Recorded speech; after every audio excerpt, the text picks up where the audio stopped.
inspiring insights on authenticity, entrepreneurship, and resilience amid changing landscapes. So let's talk about posting for a second. Yeah. So people used to be able to kind of hire you as like a strategic planner, intro to Instagram. Yeah. How do you maintain that you want to be strategic, but you also want to be authentic? So how do you choose? How do you? Yeah. So you have to draw a line. I do.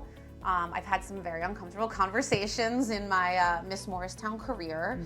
So, like we talked about authenticity. I mean, I think it's one of the reasons why the page has been so successful and why people reach out to me daily for recommendations is because I need to experience it, or someone from my team. So it's myself, and then I have 2 freelancers. Someone from our team has to experience it firsthand, whether that's a workout class, a restaurant, an event. We want to be able to have a conversation with our followers when they reach out. I'm not just going to post about something because someone's throwing money at me and saying, hey, we want to pay you to post about this service. Like, if it doesn't align with the page either, or I don't feel like it's going to be a fit for my followers, I have that conversation. Right. Because I'm really looking to build relationships with these businesses as well. I don't love doing even just like a one-off thing because people are scrolling constantly. Like, consistency is really key across the board with anything, with any business, and especially with social media. Like, if you want to continue to grow, and I don't say this to businesses because I'm like, oh yeah, I want more advertising dollars. It's just, well, the more eyes on it and consistently, like, it takes people a while to make a commitment, whether that's to try a class or to go somewhere. So we have to experience it. That's number one. And if we go there to experience it and it's not the experience that we thought it would be, or that we would want our followers, most importantly, to experience, then we don't post about it. And, we have a conversation with the business and say, hey, like, maybe this part of it was really good, but like, this, we don't feel comfortable sharing with our followers. Like, maybe it was, and listen, everyone has off days and things go wrong that are out of your control. So like, we don't try to write people off immediately, but we have a conversation and saying, like, we're hesitant to share this because if we post it, our followers come in and they're like, hey, I had this terrible experience. Then it goes back to us. And they're like, well. And then they don't trust. Exactly. There goes our trust factor. They're like, well, she posted this. It was terrible. Like, I'm not going to go to her for recommendations. I'm not going to believe what she says. Like, she's just doing this for advertising dollars. So it's led to some uncomfortable conversations and saying no to a lot of income opportunities, but that's okay. And I mean, let's face it, just because you rent a building and you put up a sign doesn't mean that not every business is going to be successful. Right? Not every business person is maybe they need to pivot. So they can look at this as you said no to them and kind of be grumpy, or they can say, maybe this is an opportunity for us to, let's reflect, and maybe we need to visit Ginny, and we need to, get a new purpose or a new direction, something like that. So there's different ways to really look at every situation. Right, and if they want to succeed, or they're, I think that's, again, back to pivoting. It's like you have to look in the mirror sometimes and then see what's working and what's not working, and then make a change. Yeah. And I think the most successful businesses and people recognize that. There's that level of awareness, and then willing to kind of be a little uncomfortable and then change. Yeah, for sure. And so that goes back to more the power of the quiet influence.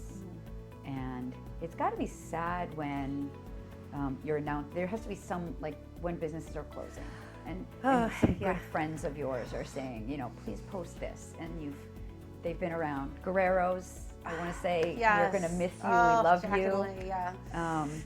And so how do you handle that? So that is, I hate posting about businesses closing. It breaks my heart, especially businesses that have been in the community for decades.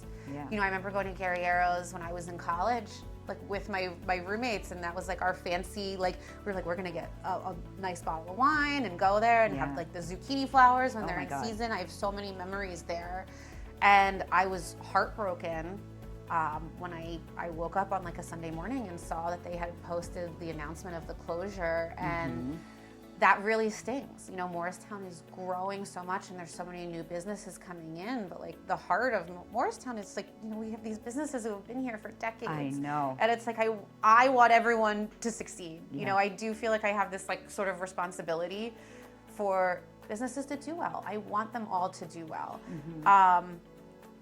When they close, I hate posting about it, but I have to because it's relevant content and people want to know and they want to understand. Like, this was one of my favorite Italian restaurants. I'm walking by, all the lights are off. There's a sign on the door. What happened? Yeah. It's heartbreaking. It really is. Yeah. And we're going to miss them a lot. Yes, we're going to miss you. We're going to miss you. What does power mean to you? So power, I mean, I think it's different for everybody, right? So for me, I look at it, if I'm looking at power from like the Miss Morristown lens, it's the power to bring people into these businesses. It's being a stage for me to bring up these businesses, bring up these services and highlight them and show them to the community so that they can become powerful. So I think power for me is like sharing it. You know, if I built this community, yes, there's power in the community, there's power in the numbers and power in the platform, but it's like what you do with it.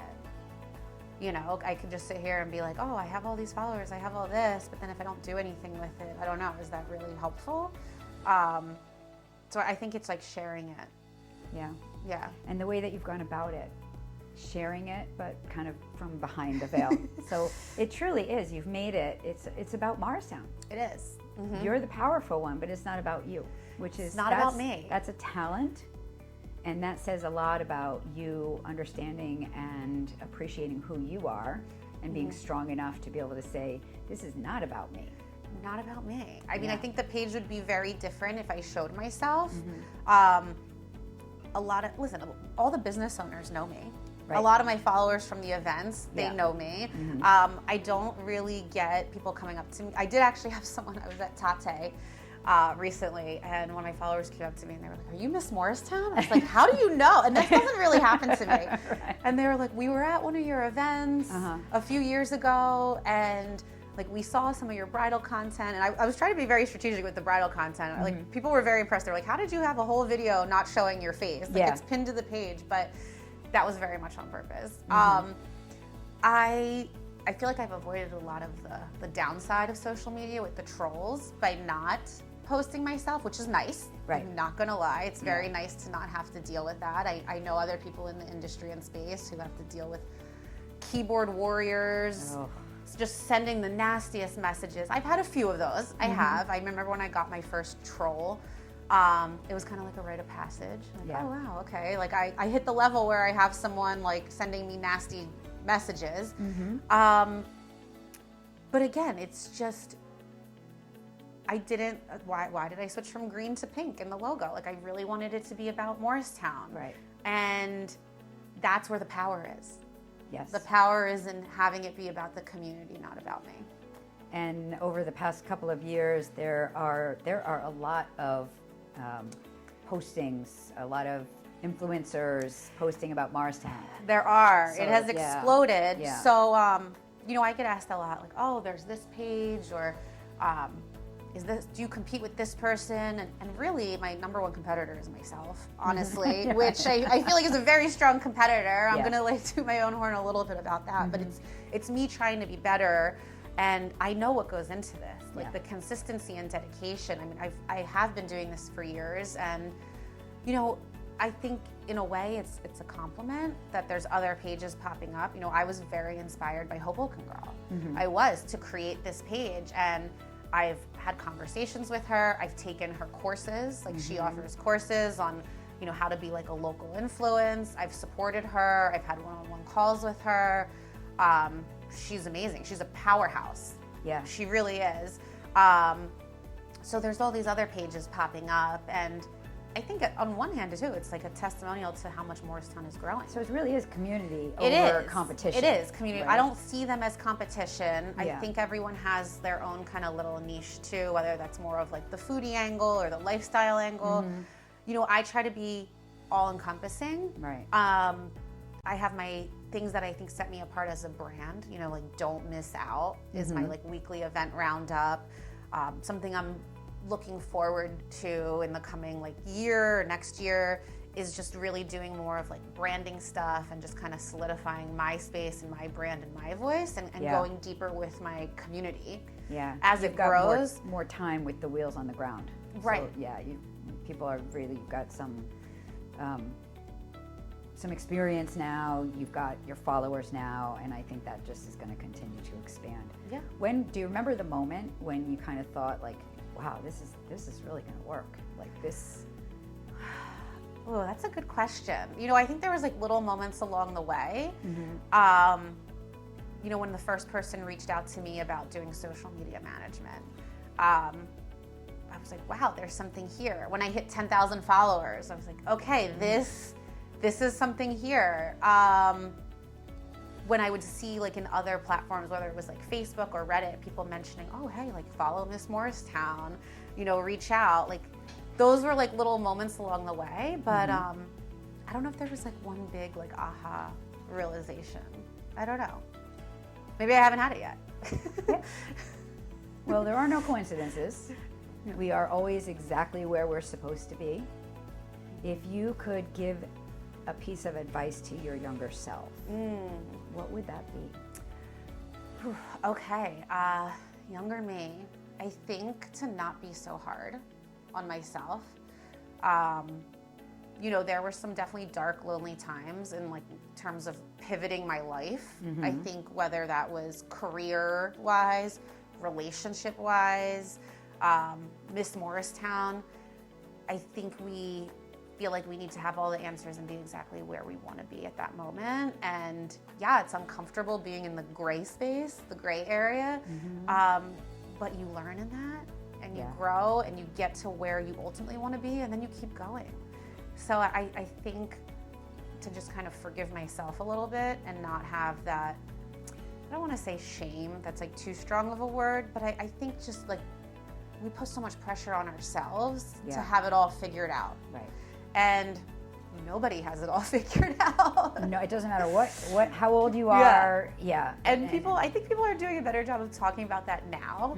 But I remember even when I was creating Miss Morristown, like I had no idea how to form an LLC. Like Google University. Like I Googled everything. I mean, that's how I figured it out. And I think I've done a few talks at FDU with like their like seniors in marketing, and a lot of the questions they have about being a quote unquote influencer is like what they see on like TikTok or Instagram, which is all, the brand new house and the Lamborghini, all the flashy stuff. Yeah.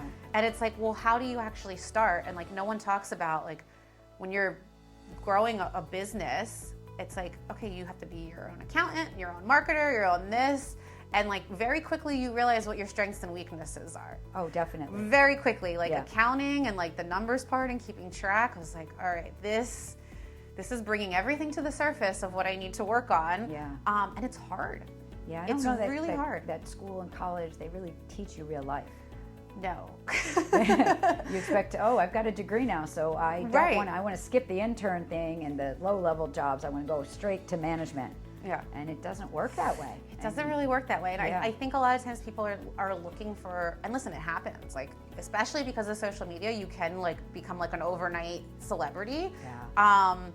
One of the things I've seen a lot, because I know a lot of people in this space, is, the money you make and can make as an influencer, like it can go away very quickly. Yeah, that's right. You also have to like, going back to like wearing like all these different hats, like you have to pay taxes on that money.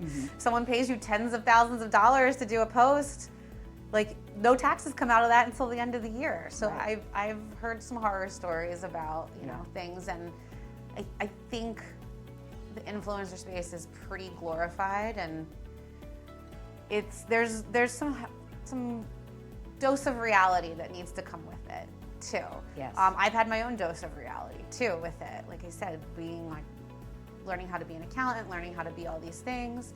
That's something too. I think I'd want to, like, I've done a few talks at FDU. I'd love to like continue to just have the conversation about my journey, because it also opens so many doors. It does. It really, really Yeah. does. And it's, Miss Morristown has granted me so many amazing things and connections with people, but also like a level of financial independence too. Yes. And I think that's important to talk about. Not everyone wants to like talk about that. It's like uncomfortable to talk about finances, but like, you know, you really can forge your own path with being an entrepreneur, and especially as a woman, and having these options and having the flexibility to Yes. have a career that's on your terms. Right. And you've really been able to, you have 2 careers. I do have 2 careers. You have 2 careers. You wear so many I hats. do. I'm a Gemini. Maybe that's why. That I don't could know. be. It's like It a could be. twin so thing. Some hats are green, some are pink, yes, and we've got all of the exactly. above in there. Yeah. So I want to thank you for spending this time with me. I love you. I think you're fantastic. Thank I you. think you're brilliant.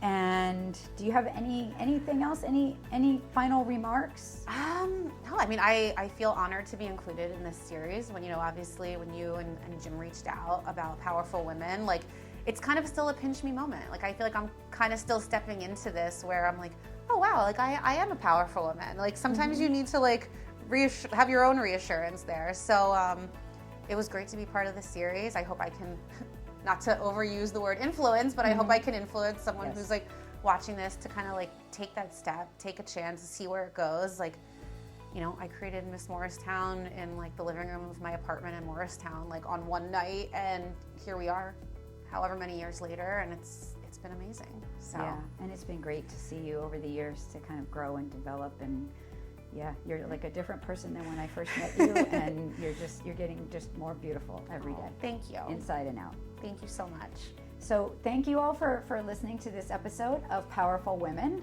and you can go to our website at www.morrisspineandsport.com, and you can check out the Powerful Women's tab. So we've got a bunch of different interviews in there. If you know a powerful woman and you think that she would be perfect for this segment, then please reach out, send us an email or give us a call and let us know about your special person. And we're happy to perhaps feature them on the next episode. So everybody, thanks for watching and have a great afternoon.